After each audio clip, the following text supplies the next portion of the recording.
कौन से नंबर का? अभी तक 4 ही पे पहुंचे। Have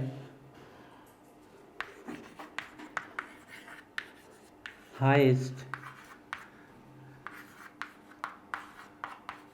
diffusibility.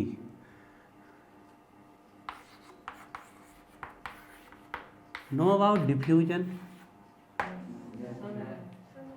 सुना नहीं है, सुन लो। डिफ्यूजिबिलिटी का मतलब होता है इंटरमिक्सिंग ऑफ एनीथिंग टुगेदर। चीज़ों का आपस में मिलना क्या कहलाता है? डिफ्यूजन कहलाता है। जैसे हम एक पानी का कंटेनर ले, उसमें स्याही की एक बूंद डाल दें। अब आप उस स्याही की बूंद को देखना, वो धीरे धीरे करके पानी के पार्टिकल्स में घुलना चालू हो जाएगी। This is diffusion. ऊपर खाना बन रही, यहाँ स्मेल आ रही, तो वहाँ पर खाने के जो पार्टिकल्स है वो गैस के साथ यहाँ पर कैसे, किस प्रोसेस के द्वारा आए? कोई पूछ ले, डिफ्यूजन के द्वारा आया यहाँ के। कोई परफ्यूम लगाए, स्मेल आ जाती है, दैट इज डिफ्यूजन। बात समझ में आ रही है? वहाँ पर कहीं पर आग लगी, लेकिन उसका धुआं हमें यहाँ तक दिख रहा है, दैट इज डिफ्यूजन। रॉकेट गया, पीछे हमें पूंछ दिखती है सफ़ेद बनी बनी, कुछ समय बाद वो पूंछ गायब हो जाती है। तो उस समय जो वो पूंछ थी, वहाँ स्मोक की डेंसिटी बहुत ज़्यादा थी, धीरे धीरे करके वो हवा में क्या हो रही है? डिफ्यूज। सबसे ज़्यादा तेज़ी से गैसेस मिक्स होती हैं टुगेदर, इससे ज़्यादा तेज़ी से कोई मिक्स। तो गैसेस का डिफ्यूजन सबसे आपका ज़्यादा होता है। लिक्विड में भी होता है डिफ्यूजन, गैसेस से थोड़ा सा होता है। और सॉलिड में भी डिफ्यूजन होता है, लेकिन बहुत धीरे। हम यहाँ पर इसको लिख दें, इसको अभी मिटाएं, मिट गया। हम इसको यहाँ ऐसा लिखे रहने दें और इसको 1 महीने बाद मिटाएं, आप देखना ये मिटेगा नहीं, छूटने का नाम नहीं लेगा। बहुत फोर्स लगाना पड़ेगा तब जाके मिटा होगा, क्योंकि चौक के पार्टिकल इसके अंदर क्या हो जाएंगे? डिफ्यूज। आप एक प्रैक्टिकल करके देख सकते हो। नहीं, एलॉय मिक्सिंग से बनते हैं, हीटिंग से मेल्ट करो, कॉलिंग से। एक कॉपर की रॉड लो, एक आयरन की रॉड लो, अच्छा टाइट बांध दो, 1 महीने बाद निकालना। कॉपर जो आयरन की रॉड है उसमें कॉपर के पार्टिकल्स की लेयर चढ़ जाएगी। ऐसा क्यों होता है? कि कॉपर का क्या हो जाता है उसमें? डिफ्यूजन। 2 गिलास लो, जिसके पार्टिकल्स में कम फोर्स होगा वो दूसरे पार्टिकल पे जाएगा। 2 गिलास लो, एक कॉपर का लो, एक स्टील का लो, दोनों को फंसा दो और रख दो। कुछ समय बाद स्टील वाले में किसकी लेयर आ जाएगी? कॉपर की। तो डिफ्यूजन सब में पाया जाता है, लेकिन सॉलिड में सबसे कम गैसेस हैव हाईएस्ट डिफ्यूजिबिलिटी। इनकी डिफ्यूजिबिलिटी बहुत ज़्यादा होती है। शेप ऑफ गैस किसका होता है? Gas off. Volume of gas किसका होता है? Volume of container. Next property,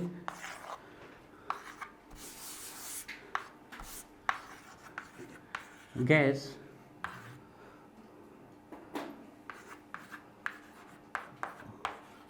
occupy shape of container. कई बार पूछ लिया जाता है ऐसे यहाँ से बाइबा में कि गैस का शेप क्या होगा, तो आप करना shape of container in which it is filled. Gas occupy shape of container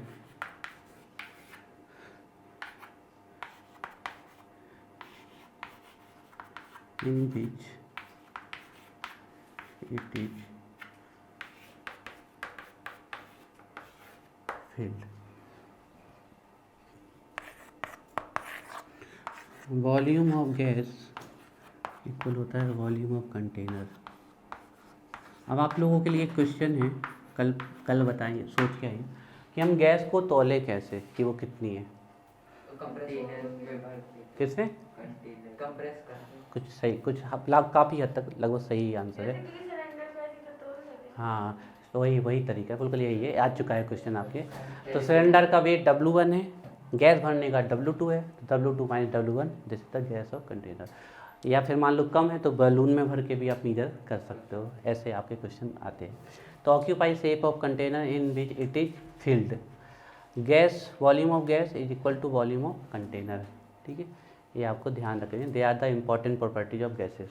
ठीक, इतनी प्रॉपर्टीज आपको पता ही होनी चाहिए, जिसमें से एक तो डेंसिटी वाला और दूसरा डिफ्यूजिबिलिटी वाला, ये जरूर आपको पता होने चाहिए।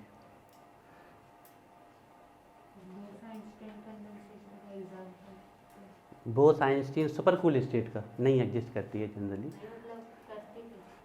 सुपर कूल मतलब टेम्परेचर अराउंड -200 डिग्री सेल्सियस पे ले जाओगे ना, तो सभी पार्टिकल्स अपनी आइडेंटिटी खोना चालू कर देंगे और एक साथ दूसरे के बिल्कुल वो मिक्स हो जाएंगे और एक पर्टिकुलर जाइंट मॉलिक्यूल बनेगा।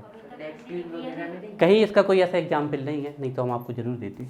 सिर्फ एक हाइपोथेटिकल सोच है जो बताई गई है कैसा हो सकता है। ऐसा कहीं कोई एग्जाम्पल नहीं है, इसलिए हम इसको कंफर्म नहीं करेंगे। हाइपो जैसे कि एब्सोल्यूट जीरो कौन सा टेम्परेचर, प्लाज्मा स्टेट तो हाइपोथेटिकल नहीं है, लेकिन बोस-आइंस्टीन जैसे कि जीरो, एब्सोल्यूट जीरो क्या है, हाइपोथेटिकल टेम्परेचर है। तो ऐसे अनुमान लगाया गया है आपके। ठीक है, इसमें और क्या बताया था? हाँ ठीक है, देखिए नेक्स्ट पॉइंट लिखिए। वो ए प्रॉपर्टी में नहीं आएगा, इसको ऐसे ही लिख लीजिए लाइन चेंज करके। इन modern periodic table, in modern periodic table total 11 gases are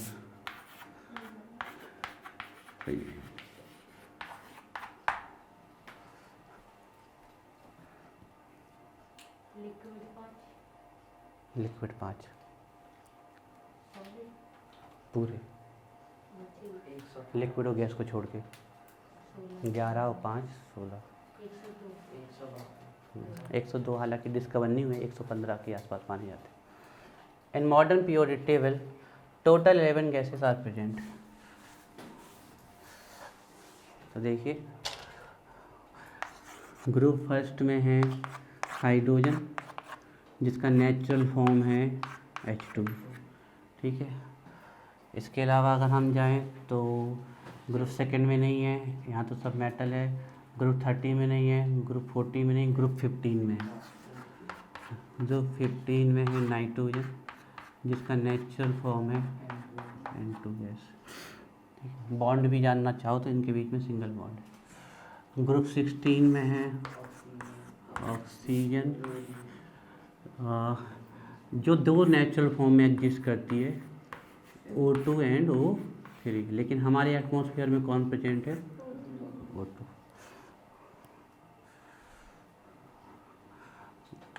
group 17 में काफ़ी सारी हैं, दो हैं फ्लोरीन जो कि एग्जिस्ट करती है फॉर्म ऑफ F2, क्लोरीन जो कि एग्जिस्ट करती है Cl2। क्लोरीन का नाम इसलिए आया है क्योंकि इसका कलर क्लोरोफिल जैसा होता है, क्लोरस है ना, ग्रीनिश कलर होता है इसका, इसलिए इसको क्लोरीन कहा जाता है। फिर बाकी सभी अब जो हैं वो ग्रुप 18 की हैं।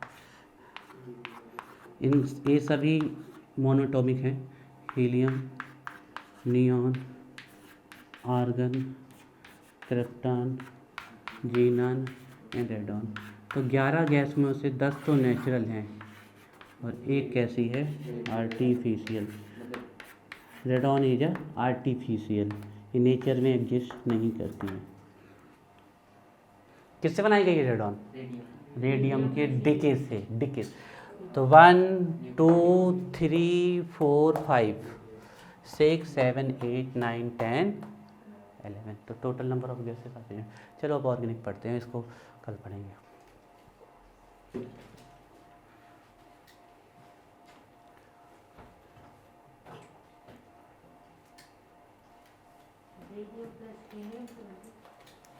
नहीं, रेडियम का डीकम्पोजिशन होता है तो रेडॉन प्लस हीलियम बनता है।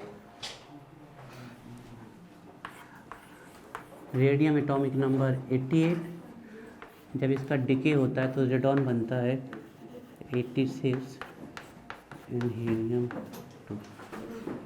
सर पटाखों में क्या होता है जब ऊपर जाकर फूटते हैं तो कलर निकलता है? Metal powder. किसका होता है?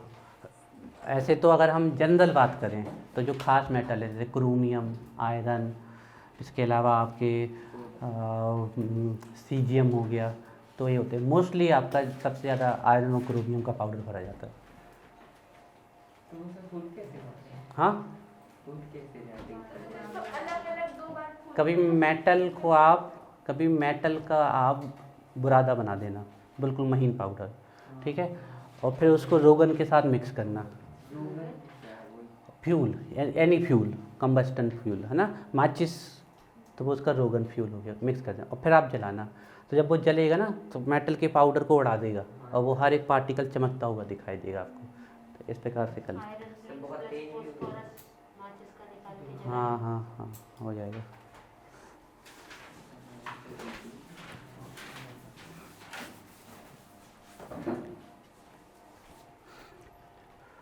Organic chemistry.